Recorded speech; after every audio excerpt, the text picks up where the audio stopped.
Ang pag-ibig ko ay parang sutla mahal pinaghirapan at tapat. Pero sa isang gabi, ang sutlang iyon ang naging lubid na sumakal sa aking pagkatao. Habang ako ay nagpapakapagod sa Cebu para sa ating kinabukasan, ang asawa ko at ang matalik kong kaibigan ay nagpapakasasa sa sarili kong kama. Ang akala kong tahanan ay isa palang kuta ng mga ahas. Sino na ngayon ang dapat kong pagkatiwalaan?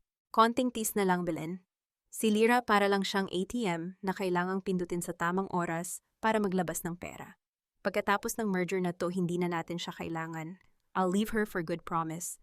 Ang boses na iyon ay hindi nagmula sa isang estranghero. Iyon ang boses ni Nico, ang lalaking 6 na taon kong kapiling sa ilalim ng iisang bubong, ang asawang pinagkatiwalaan ko ng aking buhay, at bawat sentimo ng aking pinaghirapan. At ang tawa na sumunod doon ng malambing at mapanuyang hagikik ay mula kay Belen, ang matalik kong kaibigan, ang itinuring kong kapatid. Nakatayo ako sa labas ng bahagyang nakabukas na pinto ng kwarto ni Belen. Kagagaling ko lang sa airport mula sa isang nakakapagod na business trip sa Cebu. Hindi ako dumaan sa opisina, hindi rin muna ako umuwi sa aming bahay. Bitbit ko ang isang paper bag mula sa isang mamahaling boutique sa Paris.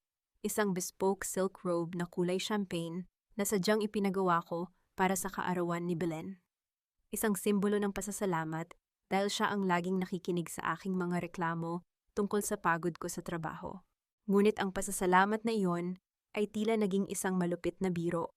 Sa loob ng kwartong iyon na binayaran ko ang renta noong nakaraang buwan dahil ang sabi ni Belen ay gipit siya, nakita ko ang katotohanang mas matalas pa sa anumang patalim. Nakita ko ang aking asawa si Nico na nakaupo sa gilid ng kama. Ang kanyang barong na ginamit sa opisina ay nakasampay ng walang ingat sa sahig. At sa harap niya suot ang isang manipis na silk robe na ako rin ang bumili noong nakaraang Pasko ay si Belen. Hinahaplos ni Belen ang mukha ni Nico, ang mga daliri niya ay mapang-akit na gumagapang sa balikat ng aking asawa. You're so mean, Nico. Baka naman mag-guilty ka, she worked so hard for your new company, pabulong na sabi ni Belen bagaman. Walang bakas ng awa sa kanyang mga mata. Guilt. Bakit ako makakaramdam niyon? She's too busy being the Iron Lady of Makati. Nakalimutan na niyang maging babae. Kaya nga kailangan kita, di ba? You make me feel like a man, not just a business partner's husband. Sagot ni Nico bago niya iginawad ang isang halik sa leeg ni Belen. Sa sandaling iyon, ang paper bag na hawak ko ay dahan-dahang nadulas mula sa aking mga daliri. Walang malakas na kalabog ang naganap, ang malambot na papel ay dahan-dahang sumayad sa makapal na carpet. Tila isang huling hininga na pilit kumakawala. Ngunit sa loob ng aking dibdib, may isang malaking bahagi ng aking pagkatao, ang gumuho, isang tahimik na pagsabog na yumanig sa bawat hibla ng aking laman. Naramdaman ko ang biglang panalamig ng aking mga kamay at paa, tila ang lahat ng dugo sa aking katawan ay humalik sa lupa. Ang aking lalamunan ay nanuyo, naging kasing pait ng apdo. Gusto kong sumigaw. Gusto kong pumasok sa loob sa bunutan si Belen at saktan si Nico hanggang sa maramdaman nila ang kalahati ng sakit na nararamdaman ko. Ngunit walang boses na lumabas sa aking bibig. Ang tanging naririnig ko lang ay ang mabilis at marahas na tibok ng aking puso. Isang tunog na tila nagpapaalala sa akin ng bawat sakripisyong ginawa ko para sa kanila. Naalala ko ang mga gabing hindi ako natutulog para lamang ayusin ang financial reports ni Nico. Naalala ko ang paglaktaw ko sa anibersaryo ng kamatayan ng aking ina dahil kailangan kong isara ang deal na magliligtas sa kumpanya ni Nico mula sa pagkalugi. Lahat ng iyon, lahat ng pagod, puyat at luha, ay ginamit lang nila para sa kanilang pansariling kaligayahan, para sa kanilang mga lihim na pagkikita sa Tagaytay, para sa mga mamahaling regalo na akala ko ay para sa mga kliyente, pero para pala sa babaeng ito. Dahan-dahan akong umatras. Bawat hakbang ay tila paglakad sa ibabaw ng nagbabagang uling. Ang bawat hininga ko ay naging mabigat, tila may nakabara na malaking bato sa aking dibdib. Hindi ko sila binigyan ng pagkakataong makita ako, hindi ngayon. Nang makalabas ako ng building, sinalubong ako ng malakas na buhos ng ulan sa Makati. Ang bawat patak ng tubig sa aking balat ay tila mga karayom na tumutusok. Pilit akong ginigising sa isang masamang panaginip na hindi ko na matatakasan. Lumingon ako sa mataas na gusali ni Belen sa bintanang may liwanag na nagmumula sa kwartong yon. Paano naging ganito kadilim ang mundong? Akala ko ay binuo ko ng may liwanag at pagmamahal. Hanggang saan ang hangganan ng kanilang panlilinlang At hanggang kailan ko kayang dalhin ang bigat ng ganitong uri ng pagkakanulo? Lira, bakit ngayon ka lang? Kanina pa nagugutom ang asawa mo at ang mga kasambahay ay tila walang direksyon kapag wala ka. Napaka-irresponsable mo naman para sa isang asawa. Ang boses ni Lola Esme ay parang hagupit ng latigo na bumasag sa katahimikan ng mansyon pagpasok ko. Hindi pa man ako nakakaakyat para magpalit ng basang damit ang bulyaw na ng aking biyenan ang sumalubong sa akin. Nakaupo siya sa kanyang paboritong selyon. May hawak na rosaryo, ngunit ang mga salitang lumalabas sa kanyang bibig ay malayo sa anumang panalangin. Tumingin ako sa kanya, ang aking mga mata ay tuyot at malamig. Gusto kong itanong kung alam ba niya kung nasaan ang kanyang anak kanina. Gusto kong isigaw na habang nagpapakahirap ako sa Cebu para mapanatili ang karangyaan ng buhay niya, ang anak niya ay nasa bisig ng ibang babae. Ngunit nanatili akong tahimik. Ang katahimikan ay ang tanging sandata na natitira sa akin habang binubuo ko ang aking plano. Pasensya na po, Mama. Marami lang inayos sa opisina, mahina kong sagot habang dahan-dahang hinuhubad ang aking sapatos. Ramdam ko ang panginginig ng aking kalamnan, hindi dahil sa ginaw kundi dahil sa matinding puot na pilit kong ikinukulong sa aking dibdib.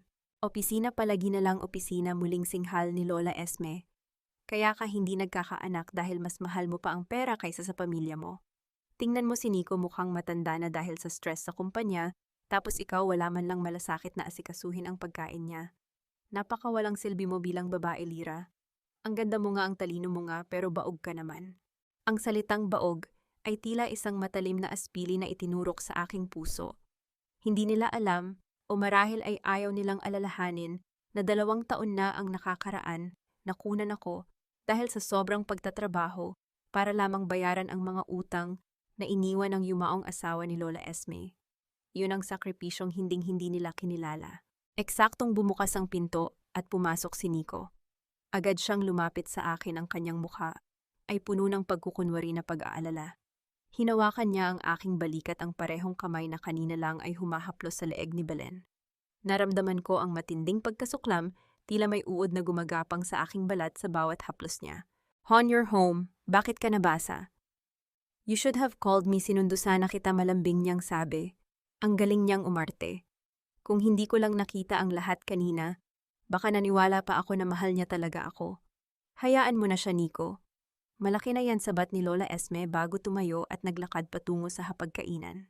Nang kami na lang dalawa sa sala, lalong humigpit ang hawak ni Nico sa akin. "Hon, don't mind, Mama. Mainit lang ang ulo niya dahil natalo yata sa mahjong kanina. Anyway, kamusta ang trip sa Cebu?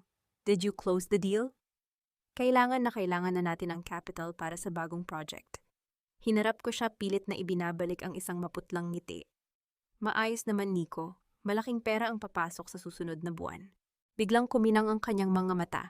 "That's my girl.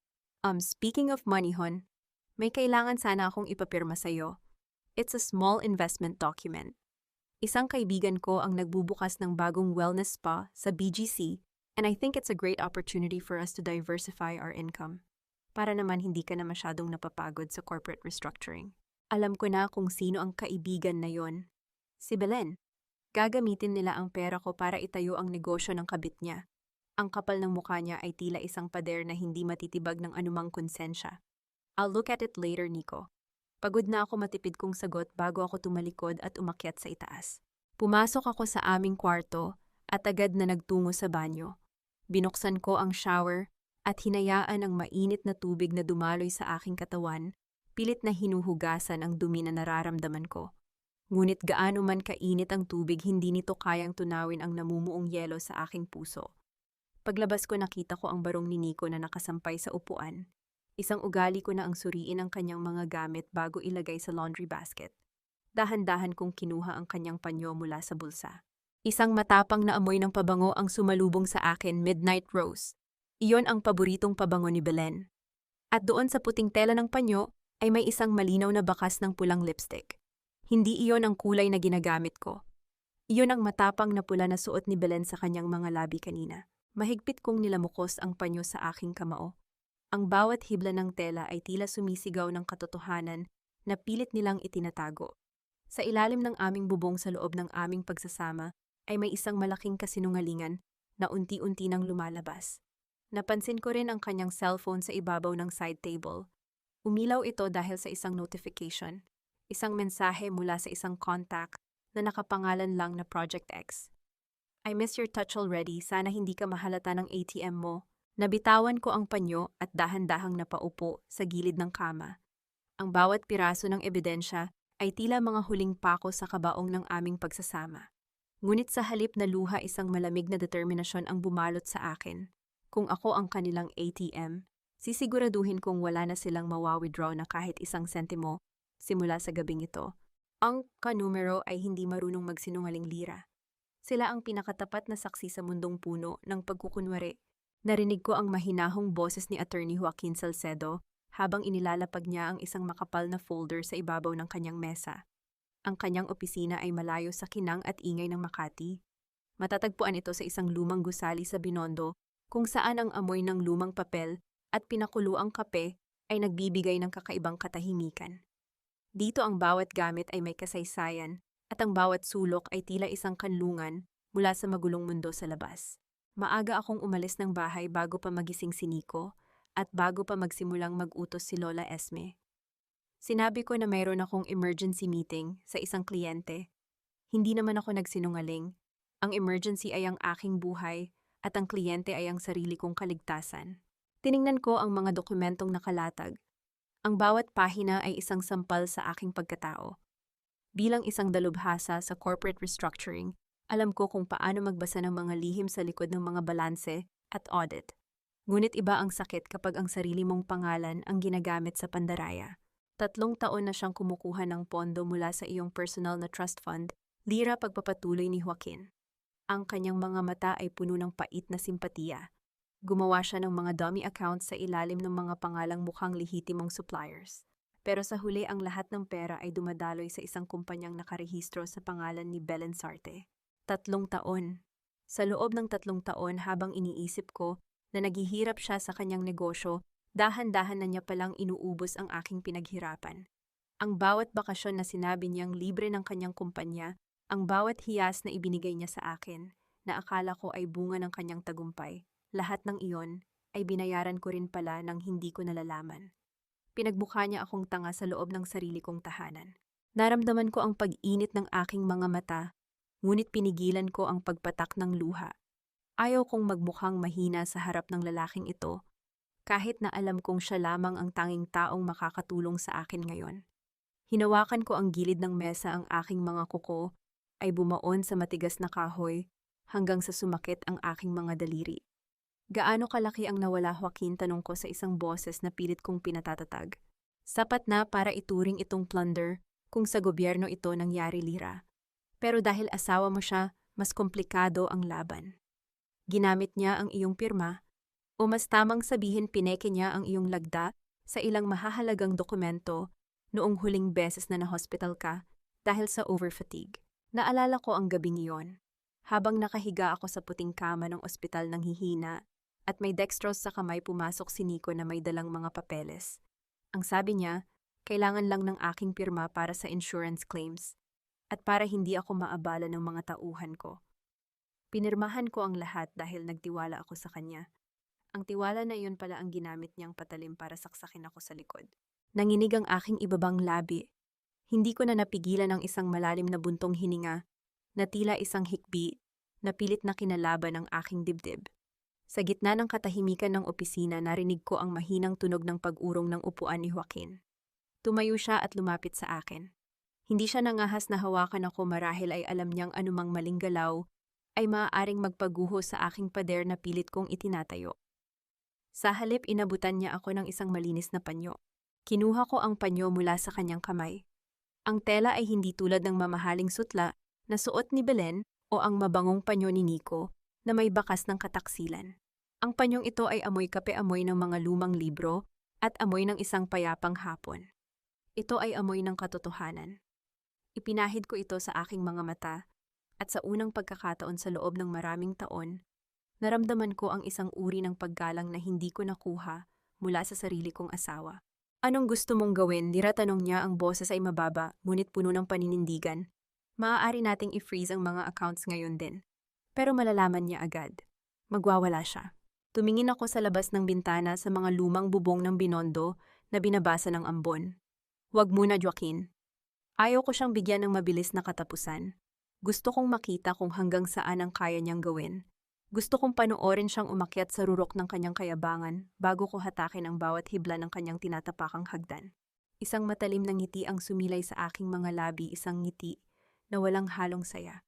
Simulan mo na ang paghahanda ng lahat ng dokumento para sa pagbawi ng mga assets. Pero gawin mo ito ng tahimik. Sa mata ng mundo, ako pa rin ang tapat at bulag na asawa ni Nico Buenavista. Bago ako umalis, may isang bagay na pumasok sa aking isipan. Joaquin, paano nakuha ni Belen ang password ng aking lihim na safe sa opisina?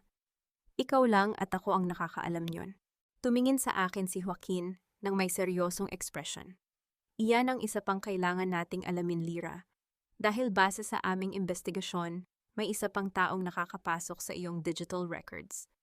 At mukhang hindi lang si Nico ang traitor sa paligid mo. Ang pinakamatamis na ngiti ay madalas nagmumula sa taong handang sumaksak sa iyong likuran. Sa bawat tawa may nakatagong lason. Sa bawat yakap may nakakubling patalim. Nakatitig ako kay Belen habang masaya siyang humihigop ng kanyang wine sa isang mamahaling restaurant sa BGC.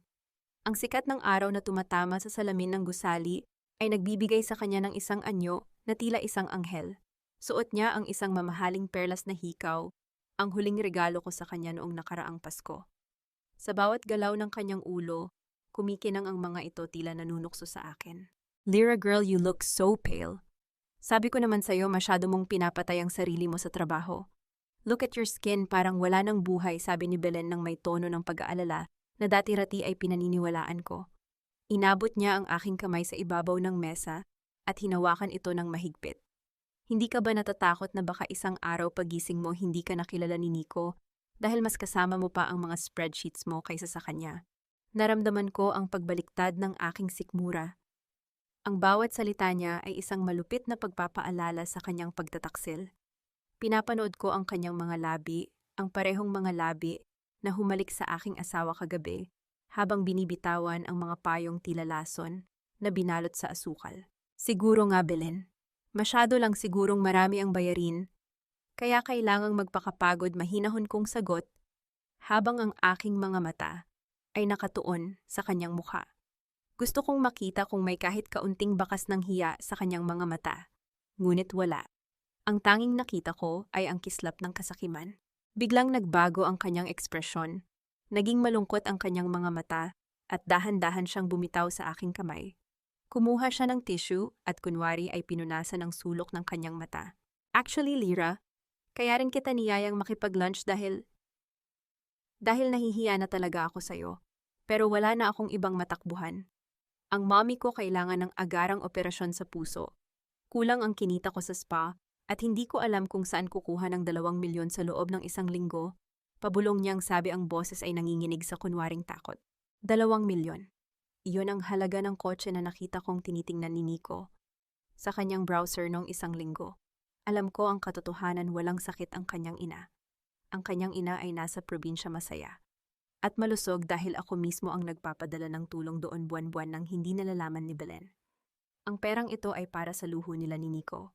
Dahan-dahan kong kinuha ang aking bag at inilabas ang isang lumang kwintas na may maliit na pendant na hugis puso.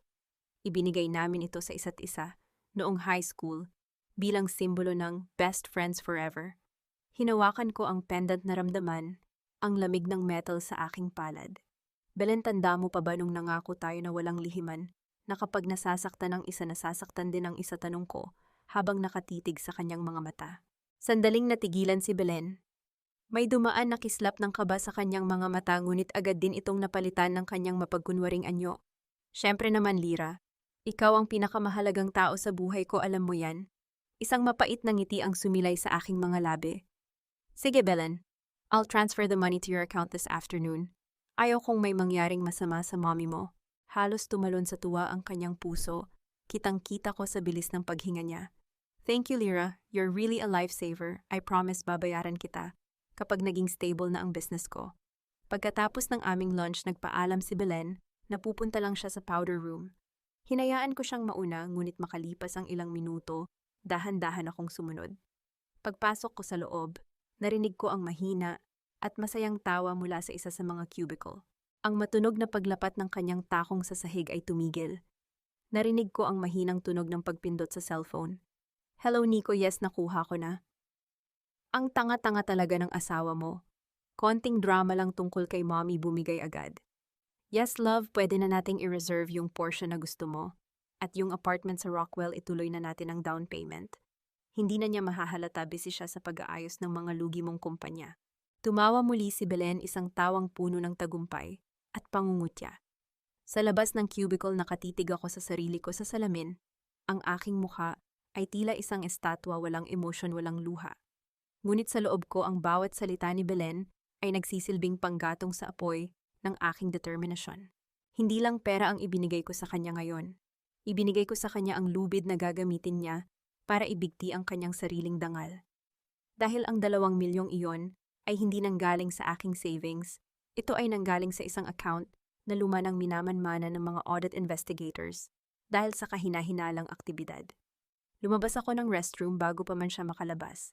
Sa bawat hakbang ko palayo tila lumiliwanag ang landas ng aking paghihiganti. Ang utang na loob ay isang hindi nakikitang tanikala. Kapag pamilya ang humawak sa dulo nito, nagiging kasing bigat ito ng isang bundok na hindi mo kayang ipagpag kahit kailan. Ang buwa ang bulwagan pamilya Buenavista ay puno ng kinang at tawanan, ngunit para sa akin ito ay isang kulungan kung saan ako ang palaging sentro ng pagkutya. Ngayong gabi ay ang taunang Pamilya Buenavista Reunion, isang okasyon kung saan ipinaparada ang mga huwad na tagumpay at tinatago ang mga sikretong nabubulok. Suot ko ang isang simpleng itim na damit malayo sa mga kumikinang na hiyas, nasuot ng mga tiyahin at pinsan ni Nico. Nakatayo ako sa isang sulok, may hawak na baso ng tubig habang pinapanood ko si Nico na nakikipag-usap sa kanyang mga tito tungkol sa kanyang bagong negosyo, ang negosyong ako ang nagpupondo, ngunit siya ang umaani ng papuri. Lumapit sa akin si Tita Carmen, ang nakatatandang kapatid ni Lola Esme, bit-bit ang kanyang paboritong pamaypay at isang tingin na puno ng pang-uuyam. Lira Hija, ang balita ko ay masyado ka na namang abala sa opisina. Hindi mo ba nakikita na pumapayat si Nico, baka naman nakakalimutan mo na ang tungkulin mo bilang asawa? Tandaan mo, ang tagumpay ng isang lalaki ay nakasalalay sa pag-aalaga ng kanyang may bahay. Gusto kong isagot na ang tagumpay ni Nico ay nakasalalay sa mga spreadsheet at corporate bailouts na ginagawa ko araw-araw. Gusto kong sabihin na ang asawang tinutukoy niya ay abala sa pag-aalaga ng kanyang kabit gamit ang pera ng pamilya. Ngunit huminga ako ng malalim, pilit pinapanatili ang kalmado kong anyo. Ginagawa ko po ang lahat, Tita Carmen. Pero ang negosyo po ay kailangan din ng atensyon para mapanatili ang estado ng ating pamilya, banayad kong sagot. Biglang sumulpot si Lola Esme mula sa aking likuran. Ang boses niya ay sinadyang lakasan upang marinig ng mga nasa paligid. Estado ng pamilya Lira, huwag mong kakalimutan kung saan ka galing. Kung hindi dahil kay Nico at sa aming pamilya, nanatili ka lang isang simpleng empleyado sa isang maliit na kumpanya sa Iloilo. Utang na loob mo sa amin ang lahat ng kung ano man ang meron ka ngayon. Ang salitang utang na loob ay tumama sa akin na parang isang malamig na pader. Pilit nilang ibinabaon sa isip ko na ako ang may utang sa kanila, kahit na ang katotohanan ay ako ang bumuhay sa kanilang mga naghihingalong kumpanya. Ako ang nagbayad ng milyon-milyong utang na isinugal ng asawa ni Lola Esme bago ito mamatay. Pumasok sa eksena si Nico. Marahil ay napansin ang namumuong tensyon. Inakbayan niya ako at binigyan ng isang matamis na ngiti ang kanyang mga tiyahin. Mama, Tita Carmen, don't be too hard on my wife. She's doing her best. Kaya nga nandito ako para punan ang mga pagkukulang niya. We balance each other out. Ang kanyang mga salita ay tila isang baluti na nagtatanggol sa akin, ngunit sa likod nito ay isang matalim na sibat ng pagpapahiya. Pinalalabas niyang siya ang biktima ng aking pagkukulang at siya ang nagpapasensya. Ang bawat tango at ngiti ng kanyang mga kamag-anak ay nagpapatunay na naniwala sila sa kanyang dramang siya ang huwarang asawa. Mamaya-maya habang nagtutungo ako sa banyo, upang ayusin ang sarili na ramdaman ko, ang panginginig ng aking cellphone sa loob ng aking bag. Kinuha ko ito at nakita ang isang mensahe mula sa isang pamilyar, ngunit hindi nakarehistrong numero. Ang pinakamalaking pagkakamali ng isang magnanakaw ay ang mag-iwan ng bakas sa kanyang sariling tahanan. Tingnan mo ang drawer ni Nico sa kanyang lumang opisina. Tumigil ang aking paghinga. Sino ang nagpadala nito? Paano niya nalaman na pinagnanakawan ako ni Nico? Ang bawat salita ay nagiiwan ng isang katanungan na hindi ko pa masagot. May isa pang nakakaalam ng totoo at hindi ko alam kung kakampi ba ito o isa pang kaaway. Pagbalik ko sa bulwagan, inutusan ako ni Lola Esme na mag-abot ng wine sa mga bisita, tila ipinapaalala sa akin na kahit ano pa ang narating ko, ako ay palaging magiging alila ng kanilang pamilya. Ginawa ko ito ng walang reklamo na kangiti habang nilalakad ang bawat lamesa. Ngunit sa likod ng aking malamig na mukha, ang aking isip ay nagsimula ng bumuo ng panibagong hakbang. Ang utang na loob na isinusumbat nila sa akin ay babayaran ko ng buong buo. Hanggang sa wala nang matira sa kanila, kundi ang kanilang sariling kayabangan. At ang drawer na binanggit sa mensahe, iyon ang susunod kong bubuksan. Bawat susi ay may sariling kwento, ngunit ang susing ito ay may bitbit na katotohanang mas madilim pa sa kailaliman ng gabi. Ang malamig na metal na hawak ko ay parang yelo na nagpapamanhid sa aking mga daliri, isang paalala na sa loob ng 6 na taon, ang aking pinoprotektahan ay isa palang ilusyon. Nakatayo ako sa gitna ng lumang home office ni Nico sa aming lumang bahay. Ito ang silid na bihira na naming dinalaw mula nang lumipat kami sa mas malaking mansyon sa Makati, isang lugar na tila ba naging imbakan na lamang ng mga lumang alaala at alikabok. Ang amoy ng lumang papel at pinatuyong kahoy ay sumalubong sa akin tila ba nag-aanyaya. Nabuksan ko ang mga pahina ng nakaraang pilit na itinago sa akin.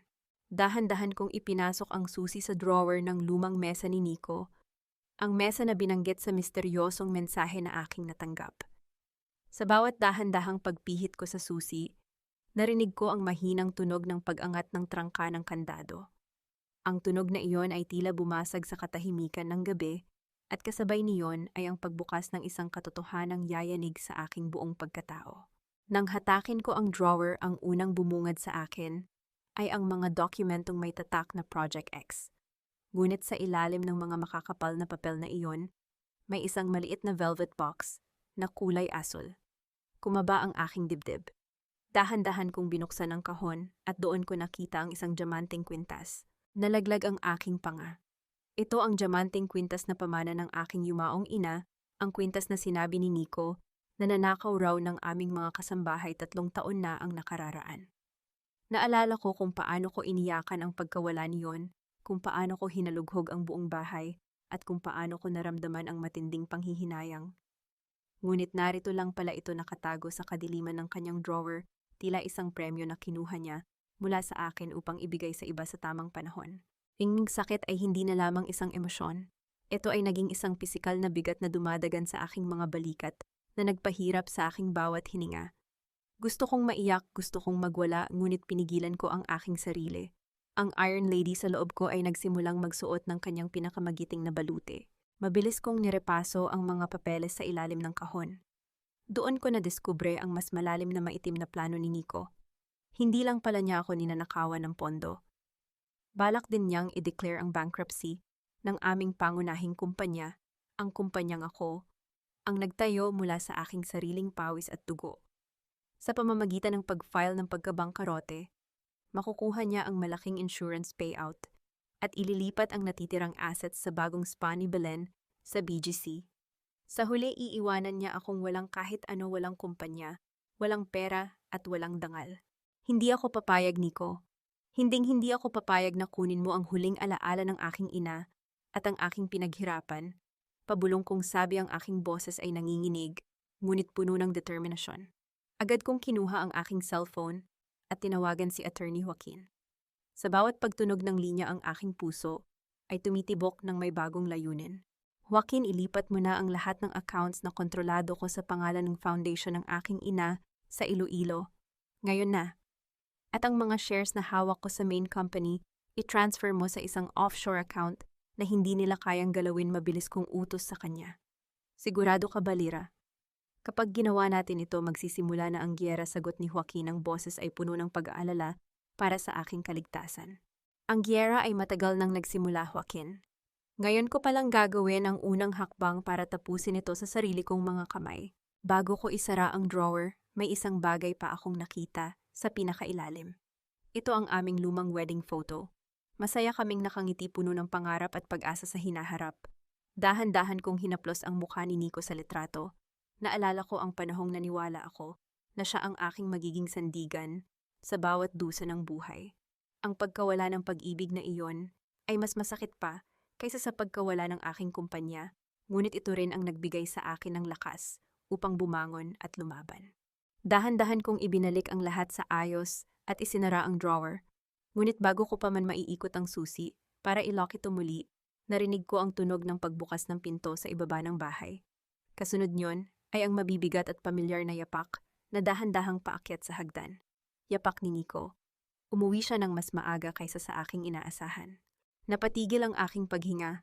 Ang susing hawak ko ay tila naging kasing dulas ng sabon sa aking pawisang palad. Kung makikita niya ako rito sa loob ng kanyang lumang opisina, masisira ang lahat ng aking pinagplanuhan bago pa man ito magsimula. Ang pinakamahirap na bahagi ng pagpapanggap ay hindi ang pagsisinungaling, kundi ang pagtingin sa mga mata ng taong alam mong nanlilin lang sa iyo habang patuloy kang nakangiti ng may pagmamahal. Mabilis kong isinara ang pinto ng lumang opisina at pumasok sa katabing silid-aklatan bago pa man makasapit si Nico sa dulo ng hagdan. Ang aking likod ay sumandal sa malamig na pader. Ang aking dibdib ay mabilis na umaakyat at bumababa habang pinipilit kong patahimikin ang aking marahas na paghinga. Narinig ko ang kanyang mga yapak na huminto sa tapat ng pinto ng lumang opisina, ang mahinang paggalaw ng hawakan ng pinto, at ang kanyang pagbulong sa sarili bago siya nagpatuloy sa paglalakad patungo sa aming kwarto. Nakahinga ako ng malalim, ngunit ang bawat hangin na pumasok sa aking baga ay may dalang pakiramdam ng isang taong nakaligtas lamang sa isang bitay. Pagkatapos ng gabing iyon, alam kong hindi na ako pwedeng magkamali. Ang bawat kilos ko ay dapat nakalkulado, parang isang laro ng chess kung saan ang bawat pyesa ay may sariling katapatan na kailangang manipulahin. Kinabukasan, isang imbitasyon ang dumating sa aking lamesa sa opisina. Ito ay mula kay Belen para sa isang pribadong hapunan sa isang sikat na restaurant sa Bonifacio Global City. Ang okasyon, ang paglulunsad ng kanyang bagong pundasyon, ang Angat Pinay Foundation, isang kawanggawa na di umano ay tutulong sa mga kababaihang nagnanais magsimula ng sariling negosyo. Nang dumating ako sa hapunan, hindi ko lang nakasama si Belen kundi pati na rin si Nico. Nakaupo silang dalawa ng magkatabi, tila ba sila ang mag-asawang nagpapatakbo ng mundong ito, habang ako ang naging panauhin lamang sa sarili kong buhay. Lyra girls, I'm so glad you made it, masayang bati ni Belen sabay tayo, at humalik sa aking pisngi. Ang amoy ng kanyang pabango, ang midnight rose, ay muling sumugat sa aking pandinig at alaala. Gusto ko sanang ikaw ang maging honorary chairperson ng aming pundasyon. Sa talino mo at sa connection mo sa corporate world, alam kong mas mabilis nating mapapalago ang advokasiyang ito. Tumingin ako kay Nico na nakangiti rin ng may pagmamalaki. Oo nga hon, Belen really worked hard on this. At least naman kahit wala tayong sariling pamilya, makakatulong tayo sa ibang mga pamilya sa pamamagitan ng pundasyong ito. Ang kanyang mga salita ay muling naging isang malupit na patalim. Ginagamit niya ang aming kawalan ng anak upang bigyang katwiran ang kanyang mga lihim na plano. Alam kong ang pundasyong ito ay hindi para sa kawanggawa. Ito ang gagamitin nilang daan upang ilipat ang aking mga ninakaw na pondo nang hindi nahahalata ng mga awtoridad. Dahan-dahan akong tumayo at lumapit sa likod ni Belen. Hinawakan ko ang kanyang balikat na ramdaman, ang kanyang bahagyang pagbuntong hininga ng gulat sa aking biglaang paglapit. Inayos ko ang kwelyo ng kanyang mamahaling blusa. Ang aking mga daliri ay dumaan malapit sa kanyang leeg, isang banayad, ngunit nakakapanghilakbot na haplos. Siyempre naman, Belen. Bilang matalik mong kaibigan, gagawin ko ang lahat para sa'yo. Tutulungan kitang umangat hanggang sa marating mo ang rurok na hinding-hindi mo malilimutan, pabulong kong sabi sa kanyang tainga, sapat na malakas, para marinig din ni Nico. Nakitang kong lumunok ng malalim si Belen at ang kanyang ngiti ay sandaling naging matigas. Ngunit mabilis din siyang nakabawi at nagpasalamat. Habang nagpapatuloy ang hapunan, nakapatong ang cellphone ni Belen sa mesa. Bigla itong umilaw dahil sa isang tawag. Ang pangalang lumabas sa screen ay nakapangalan na Director Reyes. ang isa sa mga kasapi ng aking board of directors sa aking sariling kumpanya. Agad na kinuha ni Belen ang telepono at pinatay ang tunog bago tumingin sa akin nang may kabado ngunit pilit na tinitigang ngiti. Isang matinding kaba ang gumapang sa aking dibdib. Si Direktor Reyes, paano niya naging kakilala si Belen? Ang ibig bang sabihin nito ay ang aking kumpanya ay unti-unti na nilang pinapasok mula sa loob sa tulong ng mga taong pinagkakatiwalaan ko. Bago matapos ang gabi, nagpaalam ako na mauuna ng umuwi dahil may maaga pa akong pagpupulong sa susunod na araw. Habang naglalakad ako patungo sa parking lot, nakatanggap ako ng isang tawag mula kay Attorney Joaquin. Ang kanyang boses ay hindi tulad ng dati, ito ay puno ng takot at pagmamadali. Lira, nasaan ka? May emergency tayo. May gumagamit ng iyong digital signature ngayon lang para aprubahan ang paglipat ng 2 milyong piso mula sa iyong restricted accounts. At base sa aming pag-trace, ang transaction ay ginagawa gamit ang internet connection sa loob mismo ng inyong bahay ngayon. Napatigil ako sa aking paglalakad sa gitna ng madilim na parking lot. Ang bawat patak ng aking pawis ay naging malamig. Si Nico ay kasama ko rito sa restaurant. Kaya sino ang nasa loob ng aming bahay na gumagamit ng aking pagkakakilanlan, ang pinakamasakit na sugat ay hindi nagmumula sa lantad na kaaway, kundi sa mga taong itinuring mong pamilya, ngunit ang tingin lang sa iyo ay isang kasangkapan upang mapuno ang kanilang walang katapusang kasakiman. Pinaandar ko ang aking sasakyan nang may bilis na hindi ko pa nagagawa kailanman. Ang mga ilaw ng Makati ay naging malabong guhit sa aking paningin habang ang aking puso ay tila isang tambol na nagmamadali sa gitna ng digmaan. Bawat segundo ay mahalaga. Ang aking isip ay naglalakbay sa mga posibilidad. Sino ang nasa loob ng aking tahanan? Sino ang may lakas ng loob na magnakaw sa akin? Sa loob mismo ng aking kanlungan. Nang makarating ako sa mansyon, ang buong bahay ay balot ng katahimikan. Ang mga ilaw sa sala ay patay, ngunit may isang malamlam na liwanag na nagmumula sa aking pribadong silid-aralan sa ikalawang palapag. Dahan-dahan kong binuksan ang pinto ng bahay, walang nilikhang anumang ingay ang aking mga yapak sa makapal na alpombra. Umakyat ako sa hagdan, bawat hakbang ay tila paglapit sa isang bitag. Nang marating ko ang tapat ng aking silid-aralan, nakita ko na bahagyang nakabukas ang pinto. Sa loob sa harap ng aking computer ay nakaupo si Lola Esme. Kasama niya si Mark, ang pinsan ni Nico na nagtatrabaho bilang isang IT assistant sa kumpanya. Hawak ni Lola Esme ang aking personal na bank token, ang token na itinago ko sa aking pinakalihim na drawer sa kwarto. Sigurado ka ba na hindi ito mapapansin ng Bangko Mark? Pabulong na tanong ni Lola Esme. Ang kanyang mukha ay puno ng kasabikan habang nakatitig sa screen. Opo, tita. Ginamit ko ang digital signature ni Ate Lira. Sa system ng bangko, siya mismo ang nag-aproba ng transfer na ito patungo sa account ng Angat Pinay Foundation. Walang magiging problema, sagot ni Mark habang mabilis na nagtitipa sa keyboard. Naramdaman ko ang paglamig ng aking buong katawan. Ang sarili kong biyenan, ang babaeng pinagsisilbihan ko, at iginagalang sa loob ng 6 na taon, ang siyang magnanakaw sa loob ng aking sariling tahanan. At ang mas masakit, ginagamit nila ang aking sariling pangalan para sa kanilang krimen. Hindi na ako nag-atubili. Dahan-dahan kong itinulak ang pinto ng buong buo. Ang mahinang tunog ng pagtama ng pinto sa pader ay sapat na para mapatalon sa gulat sina Lola Esme at Mark. Lira, bakit nandito ka na? Ang sabi ni Nico ay mamaya pa ang tapos ng hapunan ninyo. Nauutal na sabi ni Lola Esme. Mabilis niyang itinago ang token sa kanyang likod. Ang kanyang mga mata na dati ay puno ng yabang, ngayon ay puno ng takot. Tiningnan ko sila ng may malamig na mukha. Ano pong ginagawa ninyo sa aking computer, Mama? At bakit hawak ninyo ang aking personal na token? Bago pa man makasagot si Mark, tumayo si Lola Esme. At doon ang kanyang takot ay mabilis na napalitan ng kanyang nakasanayang kayabangan. Itinaas niya ang kanyang baba at tiningnan ako ng may pangmaliit. At bakit kita kailangang sagutin sa loob ng bahay ng aking anak, Lira? Huwag mo akong tatanungin na parang isa akong kriminal. Kumuha lang kami ng kaunting pondo para sa kumpanya ni Nico. Tutal pera naman ng pamilya ito. Kung hindi dahil sa aming pangalan, wala ka sa kinalalagyan mo ngayon. Kaya huwag kang mag-inarte. Ang kapal ng kanyang mukha ay tila walang kapantay. Ninanakawan na niya ako, ngunit siya pa ang may lakas ng loob na mag-gaslight at magmalaki. Mula sa gilid ng pinto, Lumapit si Aling Sela, ang aming matandang kasambahay, na matagal nang naglilingkod sa aking pamilya sa Iloilo. Nanginginig ang kanyang mga kamay, habang nakatitig sa akin puno ng luha ang kanyang mga mata. Ate Lira, pasensya na po. Pinilit po nila akong ibigay ang susi ng kwarto ninyo. Sinabi po ni Lola Esme na ipapulis daw po niya ang anak ko kung hindi ko ibibigay umiiyak na pabulong ni Aling Sela. Lumapit ako kay Aling Sela at hinawakan ang kanyang nanginginig na kamay. Huwag kang mag-alala, Aling Sela. Walang mangyayaring masama sa anak mo. Alam ko kung sino ang totoong kriminal dito. Tiningnan ko ng diretso si Lola Esme. Ang aking mga mata ay parang dalawang talim ng kutsilyo. Mark, umalis ka na kung ayaw mong tawagan ko ang mga pulis.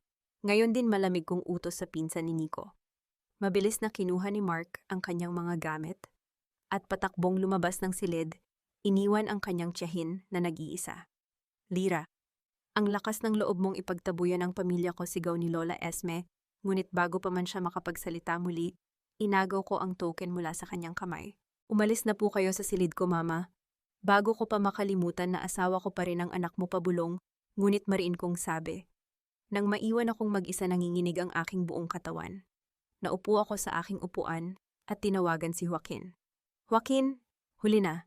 Naipasa na nila ang 2 milyon. Alam ko, Lira, sagot ni Joaquin. Mula sa kabilang linya ang kanyang boses ay may dalang kakaibang tono. Pero may hindi sila alam. Ang account na pinaglipatan nila ay hindi ang account ni Belen. Noong naramdaman kong may gumagalaw sa sistem mo, agad kong inactivate ang decoy account na ginawa natin noong nakaraang linggo. Ang 2 milyong piso ay ligtas. Ngunit may mas malaking problema tayo. Ano yun, Joaquin? Nakuha ni Nico ang buong listahan ng mga kliyente mo sa Cebu. At bukas na bukas din balak niyang i-announce sa board meeting na ililipat ang lahat ng kliyenteng ito sa kumpanya ni Belen gamit ang isang peking authorization letter na may pirma mo. Napatitig ako sa kawalan. Ang bitag ay unti-unti nang sumasakal sa akin, ngunit kasabay niyon, alam kong ito na ang pagkakataon ko upang tuluyang tapusin ang kanilang kasamaan. Ang pinakamatahimik na gabi ay ang gabi bago ang pagdating ng pinakamalakas na bagyo. Sa dilim ng katahimikan, doon mo maririnig ang bawat bulong ng takot at ang bawat tibok ng pusong naghahanda para sa isang madugong labanan. Pumasok si Nico sa aming kwarto ng hating gabi na. Amoy alak siya at ang kanyang mga kilos ay may dalang bigat na tila ba may dala siyang malaking sikreto. Ngunit nang makita niya akong nakaupo sa gilid ng kama, agad na bumalik ang kanyang mapagkunwaring ngiti. Ang ngiting dati ay nagbibigay sa akin ng init, ngunit ngayon ay nagpaparamdam lamang sa akin ng matinding kilabot. Hon, hindi ka pa ba natutulog? Malambing niyang tanong habang tinatanggal ang kanyang sapatos. Nakausap ko si Mama kanina. Umiiyak siya, Lira. Sabi niya, pinagbintangan mo raw siyang nagnanakaw. She was just trying to help us with some bank transfers on. Bakit mo naman siya pinagsalitaan ng ganoon? Humarap ako sa kanya, ang aking mukha ay tila isang malalim na lawa na walang anumang alon. Help us, Nico, gamit ang aking personal na computer, ang aking digital signature, at ang token na itinago ko nang walang pahintulot ko. Bumuntong hininga si Nico, isang buntong hininga na may dalang kunwaring pagod at panunumbat. Lumapit siya sa akin at lumuhod sa aking harap, hinawakan ang aking mga kamay. Hon, you're being too paranoid lately. Stress ka lang sa trabaho. Mama is old, hindi niya alam ang mga technical na bagay na yan. Tinutulungan lang siya ni Mark. At para sa atin din naman, yung pera, di ba business din natin yon? Bakit ba palagi mong pinapalaki ang mga maliliit na bagay? Ang kanyang kakayahan na baluktutin ang katotohanan ay tila isang sining. Kung hindi ko alam ang totoo, baka isipin ko na ako nga ang may kasalanan, na ako ang masama dahil pinrotektahan ko ang sarili kong pera. Ngunit tinitigan ko siya nang diretso sa kanyang mga mata, ang mga matang puno ng kasinungalingan. Hayaan mo na, Nico. Tapos na yun matipid kong sagot bago ko dahan-dahang binawi ang aking mga kamay mula sa kanyang hawak. Tiningnan ko ang gintong singsing sa aking daliri, ang singsing na sumisimbolo ng aming sumpaan sa harap ng dambana. Ang gintong iyon ay tila nawalan na ng ningning, naging isang malamig at walang kahulugang piraso ng metal na sumasakal sa aking daliri. Dahan-dahan ko itong inikot, hinugot mula sa aking daliri nang walang ingay at inilagay sa bulsa ng aking pajama. Isang tahimik na pagpapalaya sa aking sarili mula sa isang sumpang matagal nang sinira ni Nico. Salamat, Hon. Alam kong maiintindihan mo rin, sabi ni Nico. Akala niya ay naniwala ako sa kanyang mga salita. Bukas pala may mahalagang board meeting tayo sa opisina. Gusto ko sanang nandoon ka. May malaking announcement akong gagawin tungkol sa pagpapalawak ng kumpanya. Nandoon ako, Nico. Hinding-hindi ko yon lalaktawan, sagot ko, may nakatagong kahulugan sa aking bawat salita. Nang makatulog si Nico, dahan-dahan akong tumayo at lumabas sa balkonahe. Malamig ang hangin, ngunit mas malamig ang aking determinasyon. Kinuha ko ang aking cellphone at binuksan ang isang email mula kay Joaquin.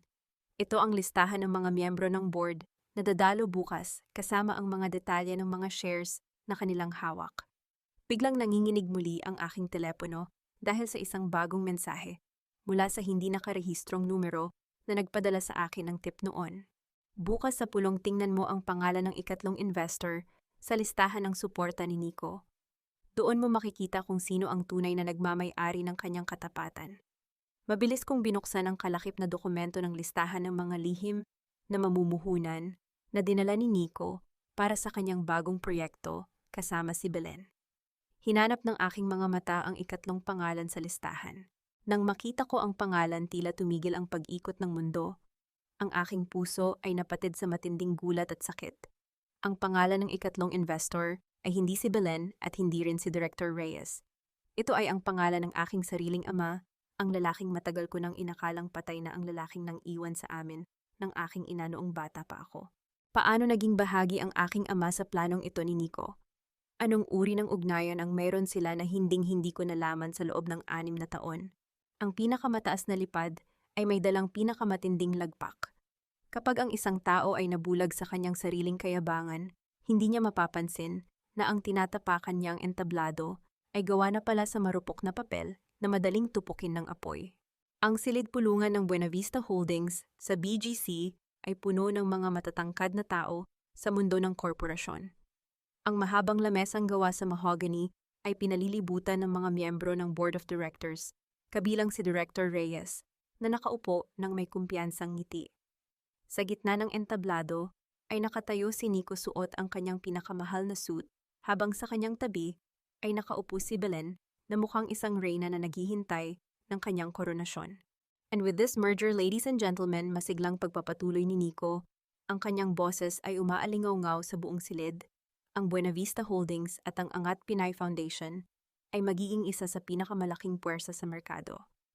Hawak na natin ang mga pangunahing kliyente mula sa Cebu na personal na inilipat ng aking asawa si Lyra. Ipinakita sa malaking screen ang isang dokumento, isang authorization letter na may pirma ko. Nakita ko ang lihim na sulyap ni Belen kay Nico, isang sulyap ng tagumpay at pagmamalaki. Akala nila ay tapos na ang laro. Akala nila ay nakuha na nila ang lahat. Dito ko binuksan ang pinto ng silid-pulungan. Hindi ako pumasok ng may ingay o gulo. Pumasok ako ng may marahang mga yapak, ngunit ang aking presensya ay sapat na para patahimikin ang buong silid. Kasunod ko si Attorney Joaquin Salcedo at ang 3 opisyal na auditor mula sa Securities and Exchange Commission. Suot ko ang isang kulay emerald green na business suit, isang kulay ng buhay, ngunit para sa kanila, ito ang magiging kulay ng kanilang huling hantungan. Lalira na utal na sabi ni Nico, ang kanyang ngiti ay biglang naging matigas. Hon, you're late. Pero sakto ang dating mo, ipinapakita ko lang sa kanila ang pirma mo para sa merger. Ang pormang yan, Nico, ay hindi akin malamig kung sabi ang aking boses ay malinaw at walang kahit anong panginginig. Dahil ang tunay kong pirma ay hindi kailanman ilalagay sa isang dokumentong puno ng pandaraya at pagnanakaw. Bago pa man makapagsalita si Nico, isinaksak ni Joaquin ang isang flash drive sa system. Biglang nagbago ang imahe sa malaking screen. Ang peking authorization letter ay napalitan ng isang detalyadong forensic analysis ng aking pirma na nagpapakita na ito ay pinanday lamang gamit ang isang lumang digital copy. Kasunod niyon ay ang mga bank transfer logs mula sa nakaraang gabi, ang pagtatangkang paglipat ng 2 milyong piso gamit ang aking token sa loob mismo ng aming bahay patungo sa isang decoy account na kontrolado ngayon ng mga autoridad. Ano ang kahulugan nito, Nico, tanong ng isa sa mga matatandang board member? Ang boses ay puno ng galit at pagdududa. Hindi totoo yan. Sinisiraan lang ako ng asawa ko dahil may problema kami sa aming pagsisinungaling ni Nico. Ang kanyang mukha ay nagsisimula ng pagpawisan habang lumilingon kay Belen na ngayon ay namumutla na sa takot. Tumayo si Lola Esme, nakasama rin sa silid bilang isang minor shareholder. Lumapit siya sa akin, ang kanyang mukha ay pulang-pula sa galit. Itinaas niya ang kanyang kamay upang ako ay saksakin ng isang sampal. Walang utang na loob. Sinisira mo ang anak ko sa harap ng maraming tao. Ngunit bago pa man dumapo ang kanyang kamay sa aking pisngi, hinawakan ni Joaquin ang kanyang braso nang may sapat na puwersa upang pigilan siya. Tiningnan ko si Lola Esme ng may malamig na mata. Mama, huwag ninyong subukan. Dahil ang perang ginamit ninyo sa mahjong kahapon ay galing sa account, nakasama ngayon sa investigasyon ng pulisya, pabulong kong sabi sapat na para manginig ang kanyang buong katawan sa takot. Tiningnan ko si Nico. Walang galit sa aking mga mata, kundi isang matinding awa. Awa para sa isang lalaking akala ay napakatalino niya, ngunit sa huli ay naging biktima lamang ng kanyang sariling kasakiman. Nico, binigay ko sa iyo ang lahat, pero mas pinili mong maging magnanakaw sa sarili mong tahanan. Bumukas ang pinto ng silid at pumasok ang 4 na pulis. Mr. Nico Buenavista and Miss Belen Sarte, you are under arrest for corporate fraud, forgery, and grand larceny.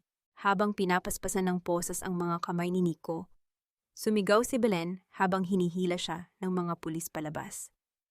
Ang kanyang boses ay puno ng galit at desperasyon. Akala mo ba nanalo ka, Lira? Akala mo ba naging tapat sa'yo si Nico noong una? Hindi mo ba alam kung bakit kanya pinakasalan? Hindi dahil sa mahal kanya, kundi dahil sa utang ng tatay mo sa pamilya namin. Ginamit ka lang namin para mabayaran ang dugong inutang ng pamilya mo. Napatigil ako sa aking kinalalagyan. Ang boses ni Belen ay patuloy na umaalingaw-ngaw sa aking isipan, habang ang mga tao sa silid pulungan ay dahan-dahang nag-aalisan. Tumingin ako kay Joaquin na may hawak na isang lumang papel, mula sa kanyang bag isang papel na naglalaman ng katotohanang mas masakit pa sa anumang kataksilang naranasan ko ngayon. May mga katotohanang parang abo. Kahit patay na ang apoy, nananatili pa rin ang itim na mantsa sa iyong mga kamay kapag hinawakan mo ito. At sa gitna ng usok ng natupok kong pagsasama, nalaman kong ang buong buhay ko ay isa palang malamig na transaksyon. Ang katahimikan sa loob ng opisina ni Joaquin sa Binondo ay naging kasing bigat ng isang dambuhalang bato. Nakatitig ako sa lumang papel na nakalatag sa aming harapan, isang kasunduan na may petsang 7 taon na ang nakararaan. Ang mga pirma sa ibaba ay malinaw ang aking ama si Rodolfo Villamor at ang yumaong ama ni Nico. Totoo ang sinabi ni Belen Lira panimula ni Joaquin. Ang kanyang boses ay may dalang pait at lungkot habang inilalapag ang tasa ng mainit na tsaa sa aking tapat. Ang tatay mo, bago siya tuluyang nawala, ay nangutang ng napakalaking halaga sa pamilya Buenavista para sa kanyang mga naluging ari-arian sa Iloilo. Ang ginamit niyang garantiya ay ang iyong pangalan at ang trust fund na iniwan ng iyong ina. Huminga ako ng malalim, pilit kong pinipigilan ang panlalabo ng aking paningin dahil sa namumuong luha. Kaya pala ganoon na lamang ang pagpupumilit ni Nico na pakasalan ako pagkatapos ng 1 taon naming magkakilala. Akala ko ay dahil nakita niya ang halaga ko bilang kapareha sa buhay.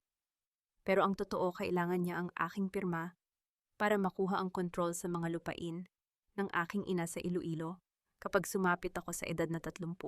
Ang aking buong kasal, ang 6 na taon, ng pag-aalaga, ang mga sakripisyo, ang pagtiis sa mga masakit na salita ni Lola Esme, lahat ng iyon ay bahagi lamang ng isang planong pinag-isipan nang bago pa man ako magsuot ng puting belo. Ginawa akong pain ng sarili kong ama at tinanggap naman ako ni Nico bilang isang premyo na unti-unting kakatayin. Habang nakatitig ako sa papel, narinig ko ang mahinang katok sa pinto ng opisina. Pumasok ang secretary ni Joaquin, may dalang takot sa kanyang mukha. Attorney Salcedo, si Lola Esme po, nandoon sa baba. Ayaw umalis, gusto raw pong makausap si Ma'am Lira. Bumaba ako kasama si Joaquin. Sa lobby ng gusali, nakita ko si Lola Esme na hindi na tulad ng dati. Ang kanyang buhok ay gulo-gulo, wala na ang kanyang mamahaling alahas, at ang kanyang mukha ay puno ng luha at takot. Nang makita niya ako, mabilis siyang lumapit at lumuhod sa aking harapan. Ang parehong babae na kahapon lang ay tumawag sa akin na baog at walang silbi. Lira, parang awa mo na, Hija. Umiiyak niyang pakiusap habang hinahawakan ang aking binti. Iurong mo ang kaso laban kay Nico. Nagkamali lang ang anak ko, nabulag lang siya ni Belen. Hindi niya kayang makulong, Lira. Mamamatay siya roon, pamilya pa rin tayo. Di ba utang na loob, patawarin mo siya? Tiningnan ko siya habang nakaluhod.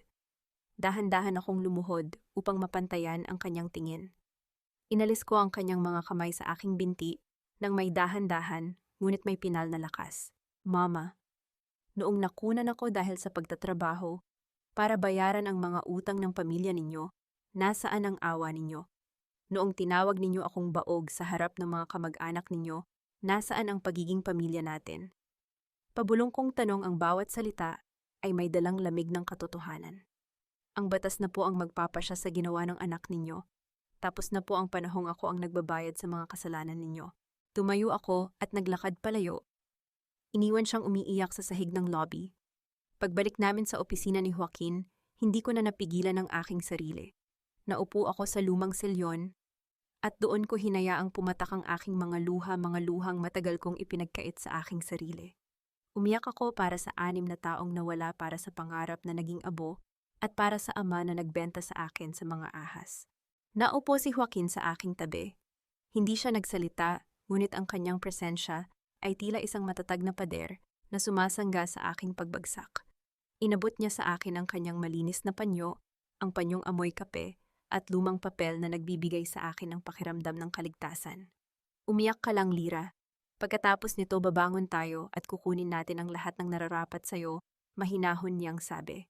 Lumipas ang ilang oras at nagsisimula ng dumilim ang langit nang biglang tumunog ang telepono ni Joaquin. Sinagot niya ito at pagkatapos ng ilang sandali ay tumingin siya sa akin ng may seryosong ekspresyon. Lira, tumawag ang detention center sa BGC. Gusto kang makausap ni Nico. Sabi niya may huling conversation siya tungkol sa kinalalagyan ng tatay mo ngayon at kung bakit kasama ang tatay mo sa mga lihim na transaction na ginawa nila nitong mga nakaraang buwan. Napatitig ako sa baso ng tsaa na malamig na sa aking tapat. Ang nakaraan na akala ko ay patay na ay unti-unti nang bumabangon upang bawiin ang huling piraso ng aking katahimikan. Ang pinakamalamig na distansya sa mundo ay hindi ang agwat ng dalawang magkaibang bansa, kundi ang pagupo sa harap ng taong minahal mo ng 6 na taon, ngunit wala ka nang maramdaman, kundi ang hangin ng isang libingan. Nakatitig ako kay Nico sa kabila ng salaming naghahati sa amin sa loob ng bisita ng detention center. Wala na ang makintab niyang buhok, wala na ang kanyang mamahaling suit na gawa sa Paris, at wala na ang kanyang nakasanayang kayabangan. Suot niya ang kulay dalandan na vest ng mga nakadesign, ang kanyang mukha ay may mga bakas ng puyat at takot. Ang dating tinitingnan ko ng may paghanga ay isa na lamang estranghero na may dalang dumi sa aking paningin. Lira, salamat at pumunta ka, pabulong niyang sabi, ang kanyang boses ay umaalingaw-ngaw sa lumang intercom na hawak ko. Kailangan mo akong tulungan, hon. Si Belen, siya ang nagplano ng lahat ng transfer na yan. Tinakot niya ako na ipapakita niya kay Director Reyes ang mga lumang transaction ko kung hindi ko siya tutulungan. Lira, mahal kita. Alam mo yan, di ba nagawa ko lang yun dahil sa pamilya natin? Ginamit niya muli ang salitang mahal. Ang salitang iyon ay tila naging isang maruming basahan na pilit niyang ipinapahid sa aking mukha. Nanatili akong tahimik na katitig sa kanyang nanginginig na labi habang pinapanood ko ang kanyang huling pagtatangka na manipulahin ako. Hindi ako napunta rito para makinig sa mga luma mong palusot, Nico, malamig kong sagot. Nandito ako para sa sinasabi mong impormasyon tungkol kay Papa. Biglang nagbago ang tingin ni Nico. May dumaan na kislap ng kasakiman sa kanyang mga mata, ang nakasanayan niyang ugali bilang isang negosyante na gustong makipagpalitan ng produkto. Ang tatay mo, si Rodolfo. Hindi kanya tinalikuran dahil sa gusto niya. Lira, mabilis niyang sabi, lumapit siya sa salamin hanggang sa maamoy ko ang amoy ng luma niyang hininga. Nasa Iloilo siya sa isang pasilidad sa San Joaquin. May sakit siya sa isip, Lira. Malala na ang kanyang demensya. Noong nalaman ni Belen ang tungkol sa kanyang kalagayan, ginamit nila ang kanyang pangalan para pirmahan ang mga dokumentong lupa at ang trust fund mo. Hindi ang tatay mo ang nagtaksil sa'yo. Kami ang gumamit sa kanya. Yumanig ang aking buong sistema. Ang aking ama na inakala kong nagbenta sa akin sa mga ahas, ay isa palang biktima ng kanilang kalupitan. Nakakulong siya sa isang madilim na pasilidad, habang ang kanyang pangalan ay ginagamit upang nakawa ng sarili niyang anak. Ang matinding galit na aking naramdaman ay tila naging isang nagbabagang apoy na gustong sunugin ang lalaking nasa harap ko ngayon. Lira, maaari kong ibigay sa'yo ang custody papers niya pagpapatuloy ni Nico, may tono ng pagmamadali at pag-asa. I can sign the release papers para makuha mo siya agad. Pero sa isang kondisyon, iurong mo ang kaso ng forgery laban sa akin. Hayaan mo akong makalabas ng piyansa. Pagkatapos niyon, hinding-hindi mo na ako makikita pangako. Tiningnan ni Nico ang aking kanang kamay na nakahawak sa intercom. Napansin niya ang aking bare ring finger, ang bahagi ng aking balat na may puting marka, kung saan matagal na nakasuot ang aming wedding ring. Nasaan ang singsing mo, Lira? Bakit wala, tanong niya, ang kanyang boses ay biglang humina. Tila doon lang niya na-realize na tuluyan na siyang nawalan ng kapangyarihan sa akin. Ipinakita ko sa kanya ang aking bakanteng daliri. Wala na ang singsing, Nico. Katulad ng tiwala ko sa iyo na tunaw na at naging abo. At ang aking ama, kukunin ko siya sa Iloilo gamit ang sarili kong mga kamay at sa tulong ng batas. Nang walang tulong mula sa isang kriminal na katulad mo, ibinaba ko ang intercom. Tumayo ako nang walang pag-aalinlangan, hindi pinakinggan ang kanyang marahas na pagkatok sa salamin at ang kanyang mga sigaw na nagmamakaawa na huwag siyang iwan. Paglabas ko ng detention center, sinalubong ako ng mainit na hangin ng hapon. Nakatayo si Joaquin sa tabi ng aking sasakyan, may hawak na 2 tiket para sa biyahe patungong Iloilo bukas ng umaga. Handa ka na ba, Lira? Tanong niya, ang kanyang mga mata ay puno ng suporta at pag-unawa. Tumingin ako sa langit sa direksyon ng aking probinsya kung saan naghihintay ang aking ama at ang aking nakaraan. Handa na ako, Joaquin. Oras na para iuwi ko ang aking ama at ang aking sarili. Ngunit bago pa man kami makasakay sa sasakyan, nakatanggap si Joaquin ng isang urgent email mula sa kanyang assistant sa Binondo. Nang basahin niya ito, ang kanyang mukha ay biglang naging seryoso. Lira, hindi lang pala si Nico ang may hawak ng custody ni Rodolfo. Ang huling pirma sa guardianship papers ng tatay mo ay nakapangalan sa isang tao na may malaking impluensya sa Iloilo, si Mayor Alcantara. At balak niyang ibenta ang mga lupain ng ina mo sa isang foreign developer sa susunod na linggo. Ang pag-alis sa isang lugar ng pighati ay hindi lamang tungkol sa paghakbang ng mga paapalayo, kundi ang pag-iwan sa multo ng sarili mong naging mahina, naging bulag, at naging sunod-sunuran sa loob ng maraming taon. Iniwan ko ang mga susi ng mansyon sa ibabaw ng lamesang gawa sa marmol sa sala. Ang bahay na dati ay puno ng mga huwad na pangarap ngayon ay tila ba isang malaking kabaong na walang laman, malamig, madilim, at umaalingaw-ngaw sa bawat kasinungalingang naganap sa loob nito. Hinayaan ko na ang bangko ang kumuha sa istruktura ng bahay upang bayaran ang mga natitirang utang ni Nico. Para sa akin, ang lupang kinatitirikan nito ang tanging mahalaga, at iyon ay ligtas na sa ilalim ng aking kumpanya. Habang naglalakad ako palabas ng gate, hindi ako lumingon. Ang bawat hakbang ko patungo sa sasakyan ni Joaquin ay tila pagtatapon ng isang mabigat na pasanin. Ang biyahe sa eroplano patungong Iloilo ay tahimik. Nakaupo si Joaquin sa aking tabi, binabasa ang ilang legal na dokumento tungkol sa mga ari-arian ng aking ina. Nang mapansin niyang nanginginig ako dahil sa lamig ng aircon sa loob ng cabin, dahan-dahan niyang ipinatong ang kanyang kulay abong Amerikana sa aking mga balikat. Walang mga salita, walang mga mabulaklak na pangako, ngunit ang init ng telang iyon ay nagdala ng kakaibang kapanatagan sa aking puso. Nang lumapag ang eroplano sa Iloilo International Airport, sinalubong kami ng amoy ng sariwang hangin at ang malambing na tinig ng mga tao. Ang salitang hiligay nun na aking narinig sa paligid. Maayong hapon, Pangga, ay tila isang mainit na yakap na nagpabalik sa akin sa mga panahong ako ay isang simpleng bata pa lamang, malayo sa gulo at dumi ng Makati. Dumiretso kami sa lumang ancestral house ng aking ina sa Oton. Ito ay isang lumang bahay na gawa sa kahoy at kapis na bintana, pinalilibutan ng malalaking puno ng mangga at mga namumulaklak na bougainvillea. Doon ay naghihintay si Lola Maria, ang nakatatandang kapatid ng aking ina na siyang nag-alaga sa akin nung bata pa ako. Lira, anak ko, umiiyak na pakiusap ni Lola Maria habang yakap ako ng mahigpit. Salamat sa Diyos at nakauwi ka na. Ang daming nangyari rito. Ang mga lupain ng nanay mo, pilit nilang kinukuha. Naupo kami sa maliit na hapagkainan sa kusina kung saan inihanda ni Lola Maria ang isang mainit na mangkok ng lapas batchoy. Ang usok na nagmumula sa sabaw ay may dalang amoy ng bawang at chicharon, ang lasa ng aking pagkabata. Humigop ako ng sabaw at sa unang pagkakataon pagkatapos ng mahabang panahon, naramdaman ko ang tunay na init na hindi nagmumula sa isang huwad na yakap, kundi sa pagmamahal ng tahanang aking binalikan. Tumingin ako kay Joaquin, na tahimik ding kumakain sa aking tabi, may banayad na ngiti sa kanyang mga labi habang pinapanood ako. Masarap ba, tanong ni Joaquin, ang kanyang boses ay tila musika sa aking pandinig. Ito ang lasa ng kapayapaan, Joaquin, pabulong kong sagot. Ngunit ang kapayapaang iyon ay mabilis ding nabalot ng anino ng nakaraan. Habang nagliligpit kami ng lamesa, may kumatok sa pintong gawa sa kahoy sa harap ng bahay. Lumapit si Lola Maria at pagbalik niya ay may hawak na siyang isang kulay gintong sobre. May nagpapabigay nito para sa'yo, Lira. Isang lalaking nakabarong ang nag-abot nito sa labas, kabado na sabi ni Lola Maria. Kinuha ko ang sobre at binuksan ito.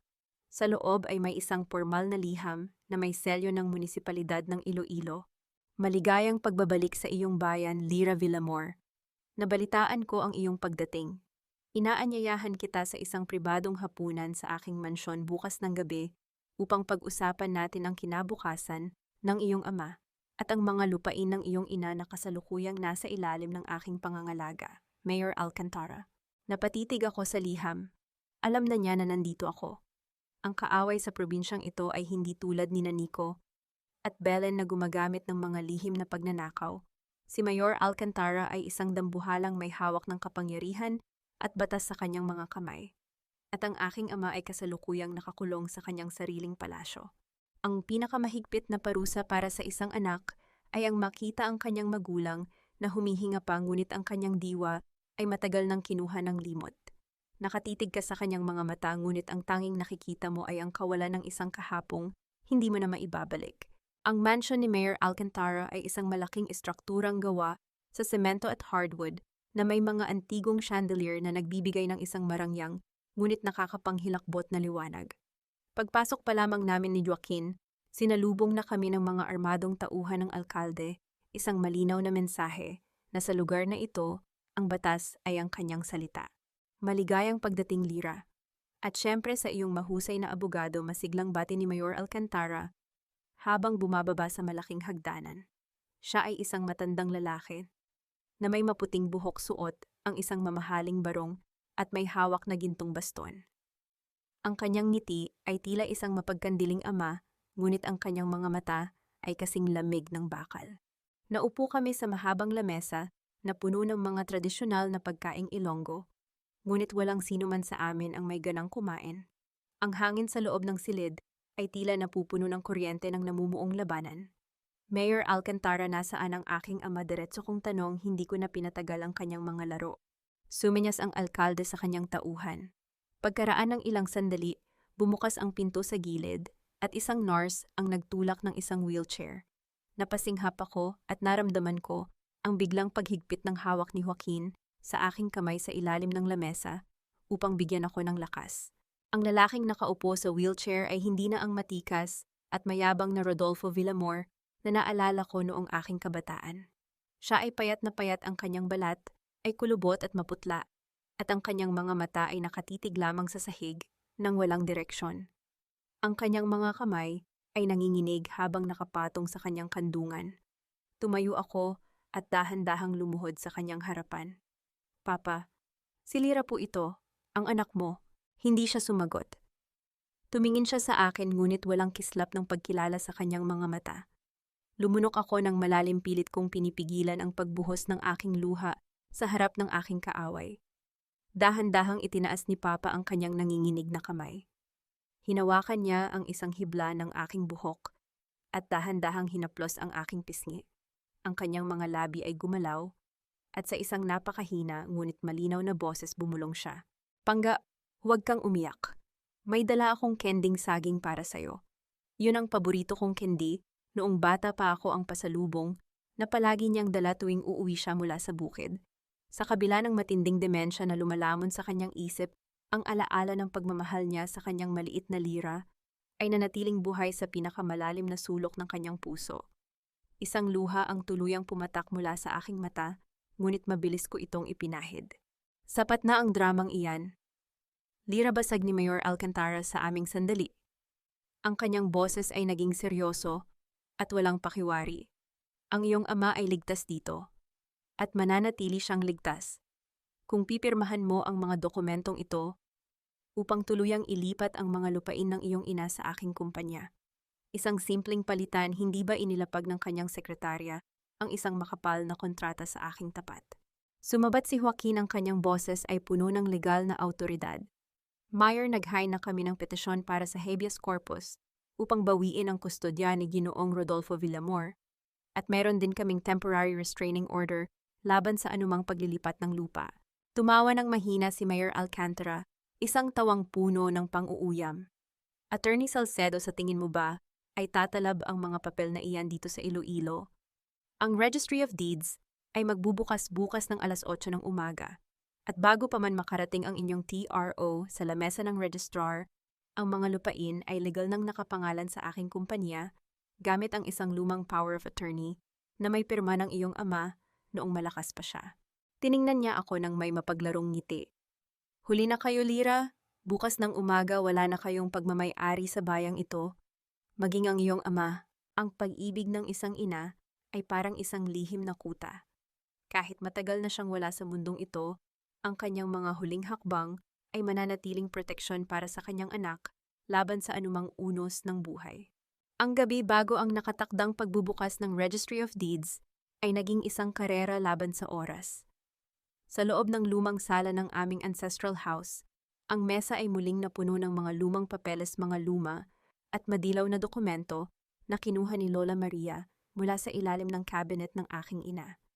Ang lamig ng gabi ay hindi naging hadlang upang patuloy kaming maghanap ni Joaquin ng isang butas, isang huling sandata laban sa kapangyarihan ni Mayor Alcantara. Lira, tingnan mo ito, tawag ni Joaquin, ang kanyang boses ay may dalang kakaibang excitement habang hawak ang isang lumang asul na folder. Ito ang Irrevocable Trust Agreement na ginawa ng iyong ina 20 taon na ang nakararaan bago siya pumanaw. Agad akong lumapit at binasa ang dokumento. Ang aking ina na tila ba nakita na ang magiging kahinaan ng aking ama sa sugal at utang ay naglagay ng isang napakahigpit na sugnay. Ang lahat ng lupain sa Oton at San Joaquin ay inilagay sa isang irrevocable trust na nakapangalan lamang sa akin. Nakasaad doon na walang karapatan ng aking ama, si Rodolfo, na gamitin ang mga lupaing ito bilang garantiya sa anumang utang, at ang anumang power of attorney na ibibigay niya ay automatikong walang bisa pagdating sa mga ari-ariang ito. Naramdaman ko ang pagbuhos ng emosyon sa aking dibdib. Ang aking ina, kahit sa kanyang huling hininga, ay nag-iwan ng isang kalasag upang protektahan ako sa hinaharap. Ang kanyang pagmamahal ay lumampas sa hangganan ng kamatayan upang iligtas ako ngayon. Kinaumagahan, eksaktong 7:30 nakatayo na kami ni Joaquin sa labas ng Registry of Deeds sa Iloilo City.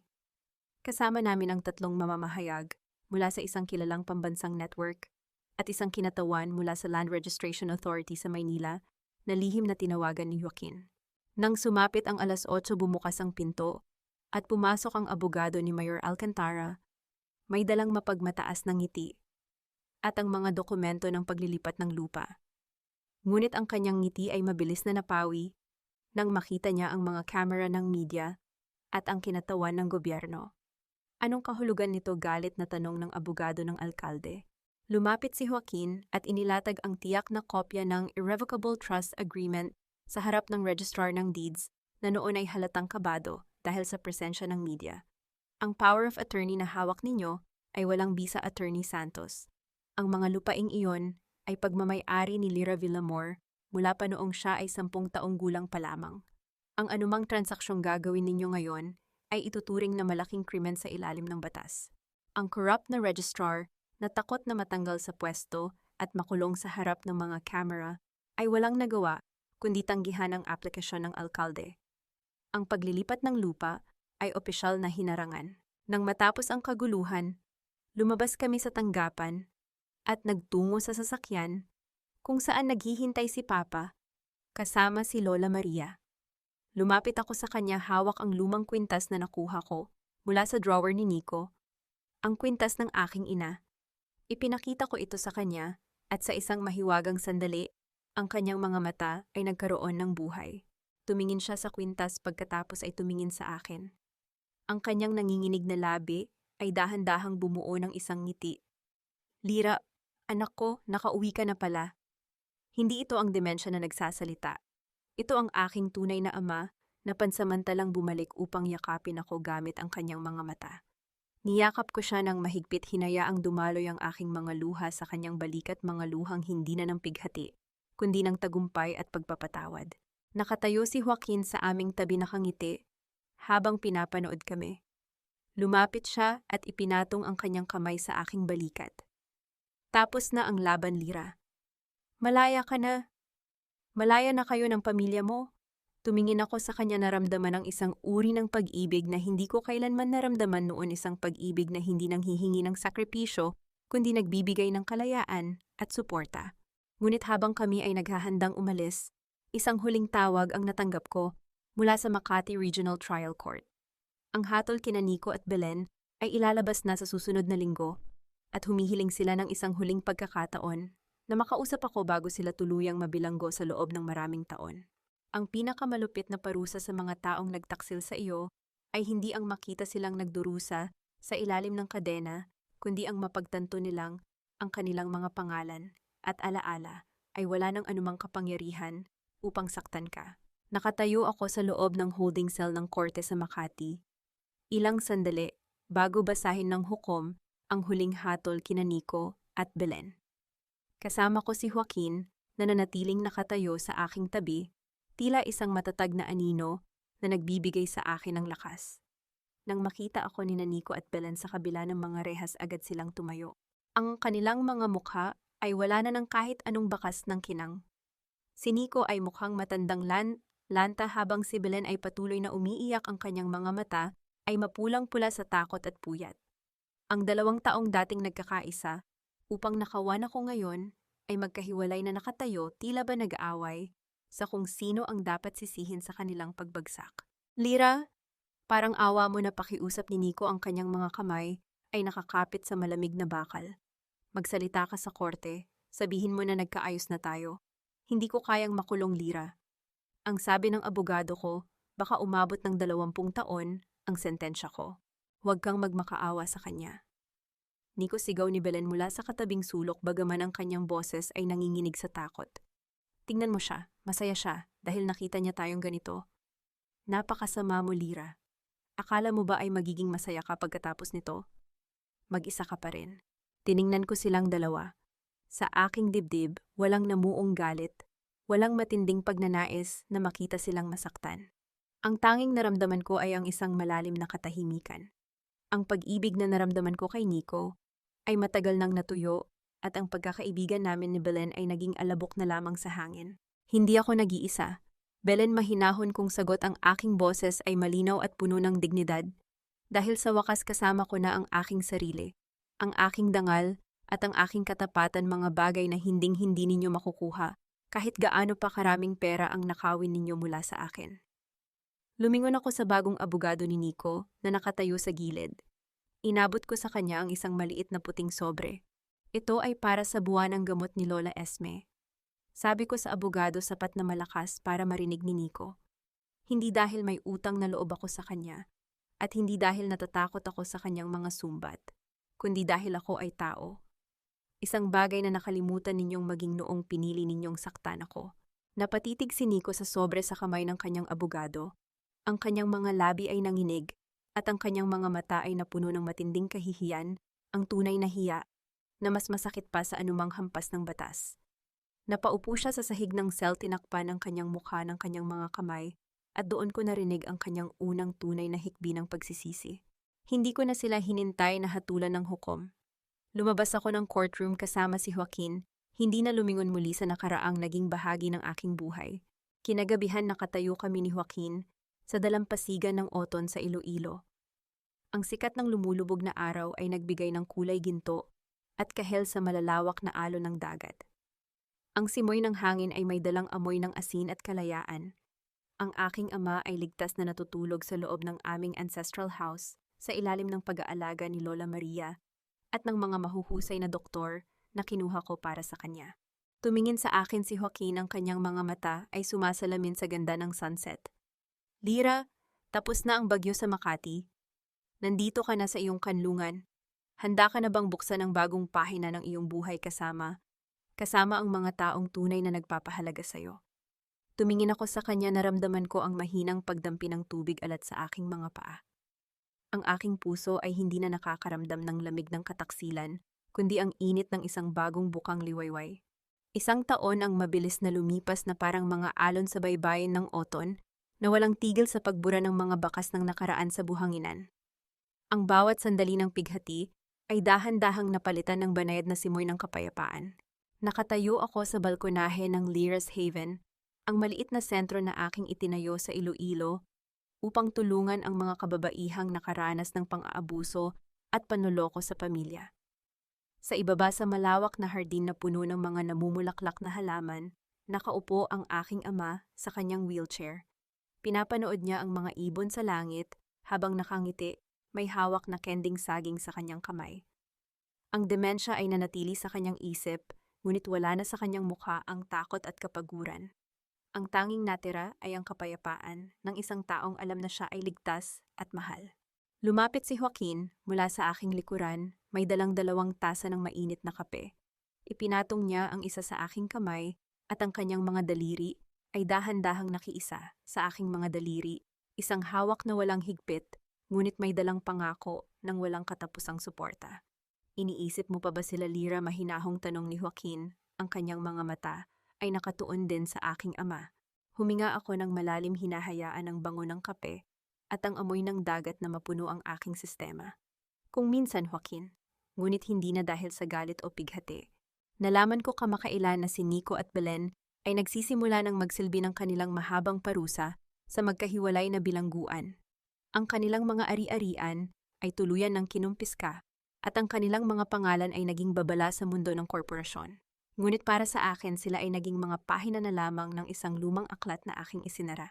Tiningnan ko si Joaquin at sa unang pagkakataon, naramdaman ko ang isang uri ng pag-ibig na hindi ko kailangang bayaran ng aking sariling kaluluwa. Isang pag-ibig na dumating ng kusa tahimik at walang hinihinging kapalit kundi ang aking pagiging totoo. Ang pagpapatawad, Joaquin, ay hindi nangangahulugang ibabalik mo ang mga taong sumira sa iyo sa iyong buhay, pabulong kong sabi habang nakasandal ang aking ulo sa kanyang balikat. Ang pagpapatawad ay ang pagpapalaya sa sarili mo mula sa galit upang makahinga ka muli ng walang bigat sa iyong dibdib. At ngayon, sa wakas nakakahinga na ako ng malaya. Tumingin ako sa malawak na asul na dagat, kung saan ang bukang liwayway ay muling nagsisimulang magbigay ng kulay ginto sa mundo. Ang aking kwento ay hindi nagtapos sa isang marahas na paghihiganti, kundi sa isang tahimik na pagsilang muli. Dahil ang tunay na tagumpay ay hindi ang pagbagsak ng iyong mga kaaway, kundi ang pagtayo mo ng mas matatag, mas payapa, at mas puno ng pagmamahal sa sarili.